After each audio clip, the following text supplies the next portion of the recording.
Well, it seems like yesterday since I was last in this part of London at the Red Line Square Times Education Supplement. I was down on a three-wheel bike dishing out tea and biscuits for the headmasters demonstration down there in Downing Street. And here I am today with Ed Dorrell. Hello. I always think of you as the editor, Ed, but that's one hole I've already dug. So what's your specific role here at TES? I'm deputy editor and head of content. And you've asked me to pop in today just to sort of give you a little bit of background on this monumental task you've got of following the mighty Anne Ross, who is editor. Last year, she did an amazing job at the first Art Connects Festival in King's Cross, where she chaired the TS Creative Schools debate and kicked it off in fine style. We are leaving the industrial economy and entering the connection economy. You don't have to like it, but it's true. In education, triple whammy against the arts. In primary schools, the relentless focus on English and maths is... And then we've got the EBAC forcing out the arts. That the future is in my grandchildren's heads. All of our young people have an hour a week in each of art, music, drama and dance. We know from research. You're here, aren't you, because you believe in creativity in the arts? That's right, isn't it? So that's what you've got to follow, Ed. How do you feel about chairing the Creative Schools debate? Or talking about specifically around this trad, prog, knowledge, skills, binary divide that everybody seems so obsessed with. Any thoughts where you might be going? Well, I mean, a lot of people aren't very keen on the divide and describe it as a false dichotomy, or as you call it, binary thinking or whatever. I quite like it, so I'm ideally placed as neutral on the subject to hopefully referee an interesting discussion. It may be a false dichotomy, it may be binary, but it is the only dichotomy we've got, and actually I think it really concentrates people's minds on what they teach, how they teach, and why they teach, and it triggers debate and conversation. And I really hope that the event that you have organised, Nick, that hopefully I will be capable of refereeing, will explore some of those ideas. I think obviously everyone in education is on that kind of spectrum in some way, and it might, like I say, it may be artificial, but it does make people think. It does, and there's a lot of talk at the moment of this big news coming out next week from Ofsted around their new framework. What impact do you think that might have? I mean, I was chatting to a head teacher from the north of England the other day who said it's going to be amazing for STEAMco because of the work we do, helping schools bring their communities in, helping them refocus creativity, bring the curriculum to life. A lot of schools are in a very narrow place, a very academic place at the moment. What are your thoughts on what might be coming out next week from what you've heard that you can't tell us? But well, I mean, it has the potential. This is the new Ofsted framework in terms of inspection. It has the potential to be really important and to refocus inspectors, inspection, and therefore schools on curriculum, and if it works really well, getting schools to move away from teaching to the test, both at primary and secondary level. I mean, personally, I'm not sure whether Ofsted is yet capable to do that. I'm not sure whether it's capable to judge curriculum, which, as we've already discussed, is incredibly subjective in an objective way as demanded by inspection and inspection frameworks. But I hope it will be a good thing. I'm not sure though. Okay, I mean, it's going to be very, as you say, very subjective and very there are a very broad range of settings out there, and I work in schools where they say that a very academic focus is totally irrelevant to their young people, where they're going, where they are. They find it very difficult to access the curriculum. Mm-hmm. Some in primary levels, there are reading tests where some of the questions, some of the subjects are so far removed from those young people's lives. They can't get their head around the idea of rowing a boat to the middle of a lake and getting on an island. Yes, or indeed a garden party, as featured famously in the reading SATS test in 2017. That is the thing, isn't it? That is the issue. To what extent should all children have access to an academically rich curriculum, or to what extent should you change what you teach because of the context and the kids that you're teaching. I think you and I, Nick, probably disagree on quite a lot of that, but it's a very interesting conversation. Well, one of the things that makes me very unpopular with people is that I say anybody who's got kids has a very different perspective on it. I was in a meeting earlier with a bunch of hipsters in East London. They didn't have children yet.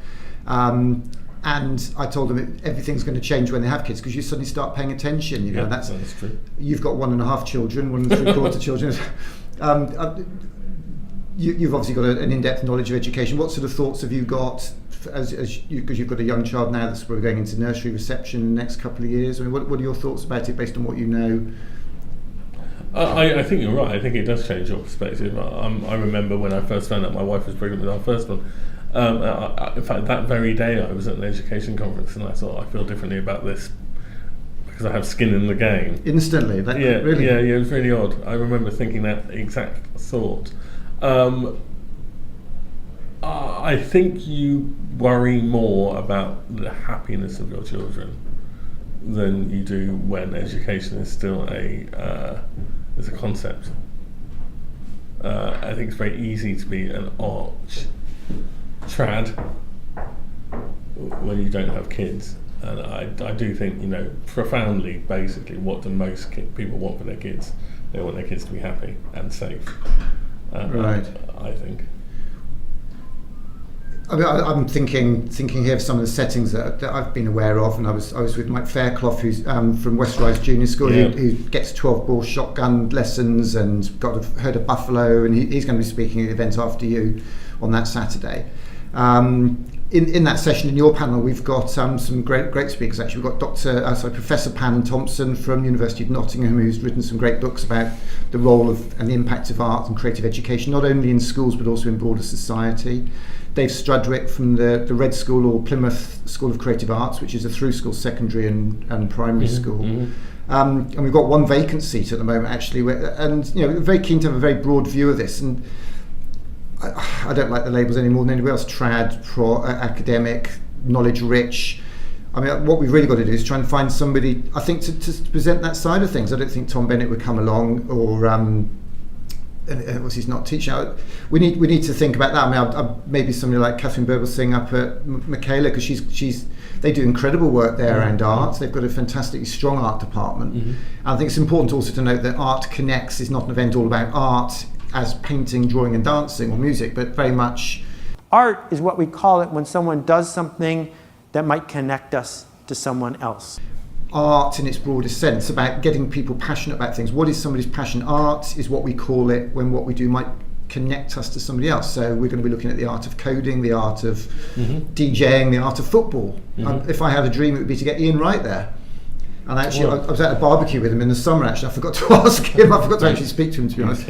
Yeah, exactly. But he lives around the corner, so I'm going to see if we can get him, because of that lovely video that he made, which I know a lot of people haven't seen. I've seen that presented a couple of times this year, which is brilliant. So what credentials have you got there to do this job? I mean, art and you. I mean, you're a magazine hack, a bit of online every once in a while. What's your credentials to sit on a panel discussing creativity, discussing art, within the context of this prog trad, academic skills, whatever, knowledge base? What are your thoughts on that? You qualified for this job before I give you the job? No, probably not. I can draw a bit. I've got a family of artists, but mainly I'm a journalist who thinks quite hard about education. Not too hard, quite hard. And I chair a lot of events, so hopefully I'll be fairly good at refereeing it. But I do, I think reasonably hard about art too. You're an artist, and you've got a family of artists behind you. That's about as good as it gets, I think. Actually, I think if somebody had two parents who were professional artists, that would set them up. I can't wait for the session. Just to give you an idea, we've got a warm-up act for you. I've been warned about this mob. So I'm delighted to say that before you, we've got a live exclusive sketch by the Brained comedy duo, Tim and his partner Tim Prowse, who tweets as the primary head. Yep. He's coming up from Bristol. How do you feel about that? Well, as long as they don't take the piss out of me too much, I'm all right with it. There you go. If you haven't finished the script, take the piss out of Ed Dorrell, and the week before that, we've got the Parliament launch of the Art Connects Festival in Parliament. We've got the little boy, the Parklands Primary Rocket Kid, who's coming down with his mum. I don't know if you saw that film, but basically inspired by the Elton John film. Long and the short of it, I went on a 2-week tour to promote the Art Connects Festival before Christmas. I went to 20 schools in 2 weeks, including Siobhan Collingwood's, which was... amazing school. Oh my goodness, that was one of the days of my life. I was so humbled. And then in Sheffield, I managed to convince John Lewis to give us a Lego train set, which I then went up to Parklands Primary School on a ticket that LNER gave me, and I gave that Lego train set to the Rocket Kid at Parklands Primary, and he is coming down on Friday the 1st of February to speak in Parliament. And before you ask, Ed, he is bringing his train set. And alongside him, we've got a few other people due to confirm, but I'm really excited to say that Brian Walton, who is the head teacher, old primary head, isn't he? You got anything to say about him? Well, Siobhan Collingwood, old primary head, they all write for the TES, so they must be brilliant. They write for the TES. Not only that, they're actually TES award-winning schools. So that they are. So there's quite a strong TES flavour of this event, not just you, Ed, breezing in on your paternity leave, hopefully. We're going to be at an amazing school, Kensington Aldridge Academy, which is TS Awards Secondary School of the Year last year. We've got the Creative School of the Year. Formby High School are coming down, and they're doing an amazing announcement during the week, actually, going up there to Liverpool for that. And we've got Old Primary Head doing the events in Parliament, and the Primary Head on the Saturday. So it's a TES award-winning spectacular. Yeah, what more can you want? Should we go to the pub? Yeah. Cut.